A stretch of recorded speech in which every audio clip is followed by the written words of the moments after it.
সফল কথা কয় কাজ করছে কেন বলেন এর সাথে আরো কাজ তুমি দিল পরে ইন্দ্র হেলা চলে যে কালে বলে আমার কাজ মেয়ে আস্তে আস্তে বারান্দা দিয়ে শুয়ে এসে আমার রুমে আমি খুঁজে আমার ডোর করে আমি যাইতাম না আবার এবার আমার রোগ তেমন সুস্থ আমি ডোরাই গেছি গভীর রাতে দিবি কিনা বল, না দিলে তোকে মেরে ফেলবো। জোরপূর্বক ভাবে যখন দেওয়া হলো, ছাত্রটার বায়ুপথে অনবরত রক্ত যখন বের হচ্ছিল, ছাত্র এসে শিক্ষকের কাছে পরামর্শ চাইলেন, শিক্ষক আমার তো এখন বায়ুপথে প্রচুর পরিমাণে রক্ত বের হচ্ছে, আমি এখন কি করব। শিক্ষক ডাক্তার হিসেবে পরামর্শ দিলেন, আসো আমরা আরো একবার করি।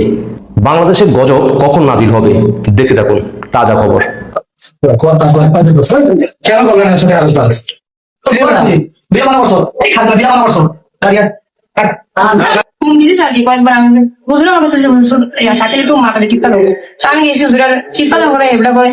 ওই সামনে ভাইবার ঘুরে আসলো কয় সামনে ভাইবার চলে আসলো কিন্তু শুয়ে এলো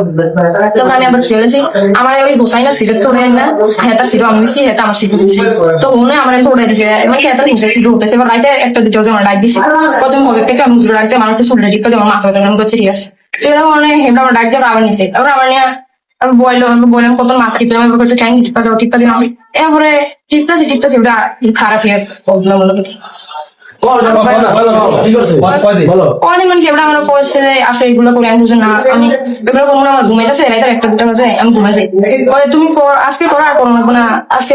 মেরলাম আমি ডরে আমি কাছে ঠিক আছে তুমি করো এবার আমি ডাইরেক্ট হুমকি দিচ্ছে যে তুই নামাজ করে আসতে মারো আমি বলছি ঠিক আছে আমার ঘুমাইতেছে আমি না হাতে কিছু ঠিক আছে আমি আসেছি আমি আনেন এবার আমার প্রথম এই হুমকি টুমকি দিল পরে ইন্দ্র হেলা চলে যে কালে বলে আমার কাজ মেয়ে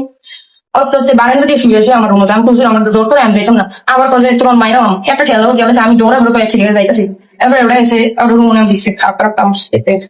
আমি ডোরে আমি কিছু আমি দুই করে আমি এটা করে বাথরুম গেছি রক্ত যাওয়া নেই আমার রক্ত ওটা আমার কি পানির মতন আমার রক্ত চলছে আমি বুঝতে পারছি আমার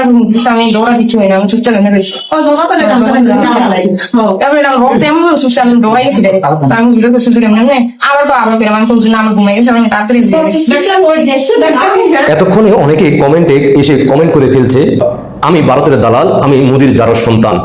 তাদের প্রোফাইলে গিয়ে ঢুকে দেখবেন তারা ইসলামের জন্য জীবন দিতে প্রস্তুত। তারা নিজ চোখে দেখার পরেও, নিজ কানে শোনার পরবর্তীতেও তারা ইসলামকে ধারণ করে এবং তাদের বাবাকে তারা খুশি করার জন্য তাদের পক্ষে কথা বলে যাচ্ছে, সংগ্রাম করে যাচ্ছে। তাদের জন্য রইল আমার পক্ষ থেকে হাজারো বুক ভরা ভালোবাসা। যদি কখনো সুযোগ পাই, তোমাদেরকে এই ধরনের হুজুরদের কাছে ফাটিয়ে দেওয়া হবে, দরজা বন্ধ করে দেওয়া হবে। ভালোবাসা পুরোপুরিভাবে দেওয়া পর্যন্ত আমরা দরজার বাইরে অপেক্ষা থাকবো। আশা করি বুঝতে পারছো। ধন্যবাদ সবাইকে। দেশবাসীকে দেখার সুযোগ করে দিবেন।